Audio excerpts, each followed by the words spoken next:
Find the HCF of 6x y square z, 8x square y cube z square, 12x cube y cube z cube.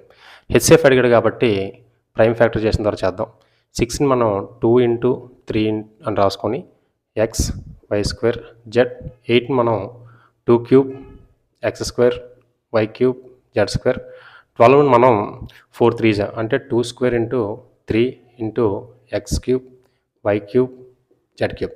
హెచ్సిఎఫ్కి వచ్చేసరికి ఎప్పుడు కూడా అన్నింటిలో common terms తీసుకొని common టర్మ్లో power అనేది తక్కువ ఉన్నట్టు చూసుకోవాలి. ఇన్నిట్లో 2 కామన్ ఉంది, అన్నిటికన్నా తక్కువ పవర్ 2 పవర్ 1, 3 కామన్ లేదు. నెక్స్ట్ ఎక్స్ ఉంది, తర్వాత వై స్క్వేర్ ఉంది, తర్వాత జెడ్ ఉంది. సో హెచ్సిఎఫ్ చేస్తే 2 into X into Y square into Z, third option.